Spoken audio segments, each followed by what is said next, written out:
আজকে হয়তো সাদিক কায়েমরে করতেছে, দেখেন কয়দিনের ভিতরে মেঘমল্লার বসুরা তার আগের চেহারায় ফিরে আসছে। খেয়াল করছেন? মানে এই যে স্লাট শেমিং করা, ট্যাগিং করা ও অপরায়ণের রাজনীতি, সে তো তমুক, সে রাজাকার, সে আলবদর। খেয়াল করছেন কতদিনের ভিতরে এটা ফিরে আসছে? বামের খাবার ছিল, এইসব পোলাপানের খানা ছিল গত ক্যাম্পাসে গত বছর। তাহলে দেখেন এক বছরের ভিতরে তারা কোথায় ফিরে আসছে। এবং এই ফিরে আসাটা যদি বাংলাদেশের রাজনৈতিক দলগুলো অ্যালাউ করে কন্টিনিউয়াসলি, কি ফর্মে সে ফিরবে? আমরা এত কিছু বলছি, এত কিছু করছি, আমরা উদিচির পলিটিক্সটা কি কখনো বোঝার চেষ্টা করছি? ছায়ানট আসলে কি করে? ওকে আসলে শুধু গান গায়? ওর গানটাকে খুব নিরপরাধ একটা গান, শালিক পাখির গান। ওটা কি ওই যে লালনের গানের মতো, যে মন মাঝি খবরদার, আমার তরি যেন ভেরে না, নৌকা যেন ডোবে না। তো কি করবে? নৌকাটা কি হলে কি হবে? নৌকাটা তোলে কি করবে? মানে গানটা কি আসলে এরকম না? ওই যে মরে যাওয়ার পরে রবীন্দ্রসঙ্গীত গায়া গায়া কবর দিতেছে, দেখছেন না? যেটা হচ্ছে, এই লড়াইটাকে কি আপনি দিল্লির চোখ দিয়ে ব্যাখ্যা করবেন, না এইটাকে আমার নিজস্ব একটা জনযুদ্ধ বাংলাদেশপন্থী চোখ দিয়ে ব্যাখ্যা করবেন? আমার রাষ্ট্রটাকে আমার মতো করে ব্যাখ্যা করবেন কিনা? এর মানে এটা কি যে বাংলাদেশ পাকিস্তান হয়ে যাবে? প্র্যাকটিক্যালি সম্ভব? আমার সীমানা আছে। বাংলাদেশে কোনো মানুষ গত 54 বছরে বলছে আমি পাকিস্তান হইতে চাই? কেউ বলছে? কিন্তু দেখবেন যে প্রত্যেক দিন যারাই দিল্লির আধিপত্যবাদীদের বিরুদ্ধে কথা বলে, তারা বলে ও পাকিস্তানপন্থী। খেয়াল করছেন? আমরা কেউ কি কোনোদিন বলছি যে আমরা পাকিস্তান হইতে চাই? বাংলাদেশের কোনো পলিটিক্যাল পার্টি কোনোদিন বলছে 71-এর পরে? বলে নাই। তাহলে সেই জায়গাতে দেখেন, আপনি বাংলাদেশের মুক্তির লড়াইটাকে কোন চোখ দিয়ে ব্যাখ্যা করবেন, এটা হইল বিষয়। এগুলো বলার মানে এটা না যে আমার মুক্তির লড়াইকে আমরা ছোট করছি। কোনোভাবে আমার মুক্তির লড়াই ছোট না। জেনুইনলি বৈষম্য হয়েছে, যুদ্ধ চাপিয়ে দেওয়া হয়েছে আমাদের উপরে। পাকিস্তানিরা নির্বাচনে জেতার পরেও বিজয়ী দলকে ক্ষমতা দেয় না, এগুলো তো সত্য, ফ্যাক্ট। শেখ মুজিব ইলেকশনে জিতছে তো ভাই, ওরে ক্ষমতা দিবেন না আপনি? আপনি কেন ক্র্যাকডাউন করবেন আপনার দেশের মানুষের উপরে? ক্র্যাকডাউন তো আপনি করতে পারেন না। তো এই কারণে আমার মুক্তির লড়াই গুরুত্বপূর্ণ। কিন্তু আমরা বারবার যেটা বলছি যে এই আজাদির লড়াইটাকে দিল্লির চোখ দিয়ে দেখা বন্ধ করতে হবে, কলকাতার চোখ দিয়ে আমার মুক্তির লড়াইকে ব্যাখ্যা করা বন্ধ করতে হবে।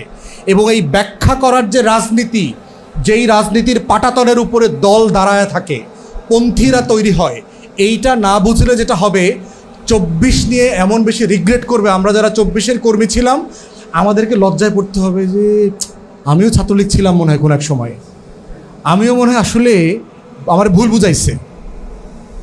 ওই যে ডাকসুরে মনে করছিলাম ক্যান্টিন, এখন থেকে নির্বাচন হয়, আমি বুঝছিলাম যে আসলে এই আন্দোলনটা করলে হাসিনা আরও 5 বছর থাকার কথা ছিল। আরে আপারে পাঠাই দিল ওই পারে, মানে তখন আমারও কষ্ট লাগবে, হাদিরও কষ্ট হবে, আত্মহত্যা করতে মনে চাইবে। এমন লড়াই করলাম যে হাসিনা পালায় গেল। আরে মানে আপনাকে শেমিং করতে করতে, স্লাট শেমিং করতেছে না, মেয়েদেরকে দেখতেছেন না? আমাদের পুরো 24-এর লড়াইটাকে স্লাট শেমিং করবে, পরিকল্পিতভাবে করতেছে। এবং এটার লেয়ার আফটার লেয়ার শেমিং আছে। আজকে হয়তো বিএনপিরে করতেছে না, জামাতরে করতেছে, আজকে হয়তো সাদিক কায়েমরে করতেছে।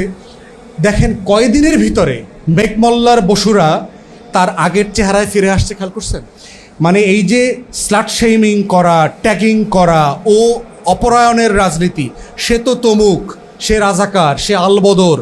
খেয়াল করছেন কতদিনের ভিতরে এটা ফিরে আসছে? বামের খাবার ছিল, এইসব পোলাপানের খানা ছিল গত ক্যাম্পাসে গত বছর। তাহলে দেখেন এক বছরের ভিতরে তারা কোথায় ফিরে আসছে। এবং এই ফিরে আসাটা যদি বাংলাদেশের রাজনৈতিক দলগুলো অ্যালাউ করে কন্টিনিউয়াসলি, কি ফর্মে সে ফিরবে? আমরা এত কিছু বলছি, এত কিছু করছি, আমরা উদিচির পলিটিক্সটা কি কখনো বোঝার চেষ্টা করছি? ছায়ানট আসলে কি করে? ওকে আসলে শুধু গান গায়? ওর গানটাকে খুব নিরপরাধ একটা গান, শালিক পাখির গান। ওটা কি ওই যে লালনের গানের মতো, যে মন মাঝি খবরদার, আমার তরি যেন ভেরে না, নৌকা যেন ডোবে না। তো কি করবে? নৌকাটা কি হলে কি হবে? নৌকাটা তোলে কি করবে? মানে গানটা কি আসলে এরকম না? ওই যে মরে যাওয়ার পরে রবীন্দ্রসঙ্গীত গায়া গায়া কবর দিতেছে, দেখছেন না? তাহলে এই প্রত্যেকটা কালচারাল ফ্রন্ট অর্গানাইজেশনকে দেখতে হবে। বিশ্ব সাহিত্য কেন্দ্রে শুধু বইয়ের হিসাব করেন একদিন, আপনারা যারা বিশ্ব সাহিত্য কেন্দ্রে যান, আমি তো বিশ্ব সাহিত্য কেন্দ্রের একসময় পাঠক ছিলাম, আপনারা গিয়ে দেখবেন যে বাচ্চাদেরকে আসলে সে কোন বইটা পড়ায় এবং কোন বইগুলো পড়ায় না। মাথায় রাখতে হবে শেলফে যে বইগুলো আছে এটা বই থাকার একটা রাজনীতি, আর শেলফে যে বইগুলো নাই ওইটা আরও বড় রাজনীতি। তাহলে বাচ্চাকে আপনি কোন বইটা পড়াচ্ছেন আর কোনটা পড়াচ্ছেন না, এই না পড়ানোর মধ্য দিয়ে যে আপনি একটা বাচ্চাকে ব্রেন ওয়াশ করছেন, বয়ান তৈরি করছেন, এই পলিটিক্সটা আপনাকে বুঝতে হবে। এই জন্য আপনারা বিশ্ব সাহিত্য কেন্দ্রে গিয়ে শেলফে গিয়ে দেখবেন আসলে ওরা কী বই পড়ায়। মানে এটা শুধু একটা নিরপরাধ লাইব্রেরি এভাবে দেখার সুযোগ নাই।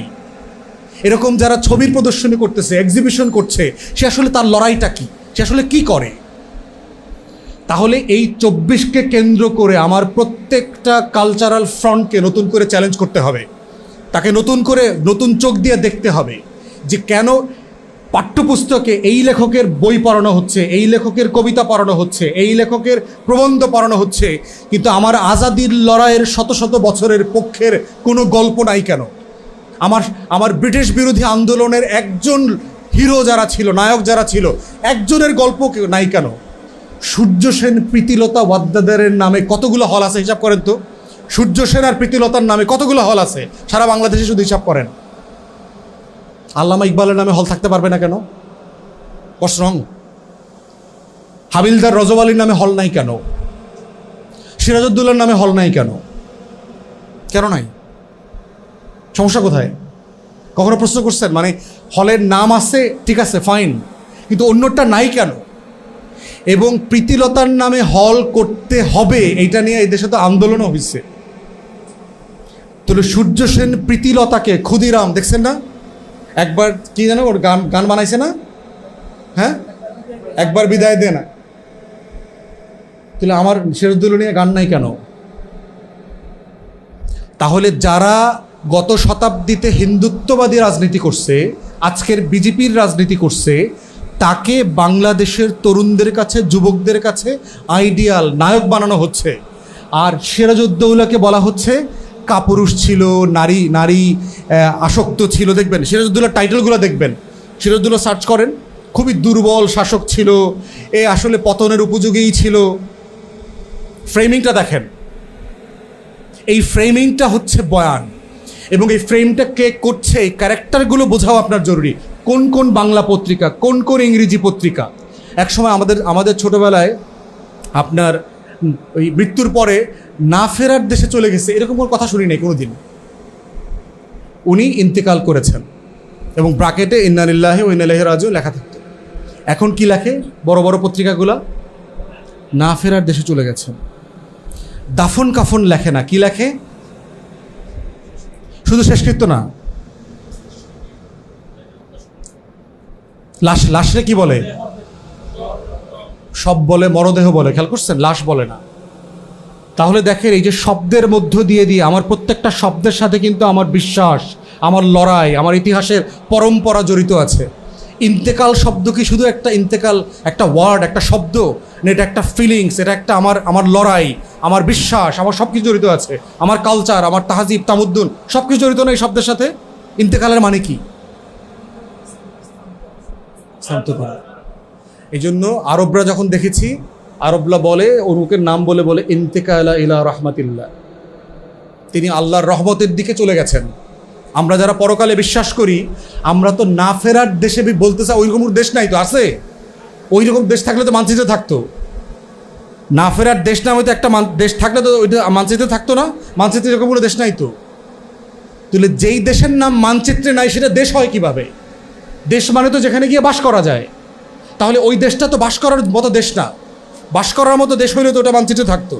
তাহলে আমি এমন একটা দেশে যাচ্ছি যেই দেশটাকে আসলে আপনি এই শব্দে ব্যাখ্যা করতে পারবেন না। আমরা যদি বারজাখের জীবন বলি অথবা পরকাল বলি, সেটাকে না ফেরার দেশ দিয়ে আপনি ইন্টারপ্রেট করতে পারবেন? এই শব্দে বোঝা যায় ওটা দুনিয়া ছেড়ে চলে গেছে, এটা বলতে হবে তো, এটা আর এক দুনিয়া তো। তাহলে এইভাবে শব্দ দিয়ে পত্রিকাগুলো কলকাতার শব্দ, সংস্কৃত শব্দ দিয়ে বাংলা শব্দ, যেই বাংলা শব্দ আরবি, ফার্সি, উর্দুর যে ঐতিহাসিক পরম্পরা ছিল, এই শব্দগুলো পর্যন্ত পরিবর্তন করে ফেলেছে। এবং এমন এমন শব্দ আনছে যে শব্দ দিয়ে আমি দিল্লির আধিপত্যবাদের বিরুদ্ধে লড়াই করতে পারছি না। ইনকিলাব শব্দটা শুনলে কেমন মৌলবাদী মৌলবাদী লাগে, তাই না? আমার কয়েকজন বলছে এটা কেমন পাকিস্তানি পাকিস্তানি লাগে, তাই না? খেয়াল করছেন? অথচ ব্রিটিশ বিরোধী আন্দোলনের স্লোগান ছিল ইনকিলাব জিন্দাবাদ। হিন্দু, মুসলমান, কংগ্রেস সবাই বলতো। কংগ্রেসের বড় বড় সভাতে ইনকিলাব জিন্দাবাদ বলে স্লোগান দেওয়া হইতো। এখনো দেওয়া হয়। ভারতের পলিটিশিয়ানরা হিন্দু মুসলমান নির্বিশেষে সবাই এই ইনকিলাব জিন্দাবাদের স্লোগান দেয়। এক্স্যাক্টলি। তাহলে এই যে শব্দগুলো সম্পর্কে আমাদের ভিতরে রিগ্রেট করানো হচ্ছে, তাহলে কোন কোন শব্দে আপনার আধিপত্যবাদের লড়াইটা প্রকাশ করা যাবে এবং কোন কোন শব্দে করা যাবে না, সেই শব্দের ডিকশনারি পর্যন্ত ঠিক করে দিচ্ছে আমাদেরকে।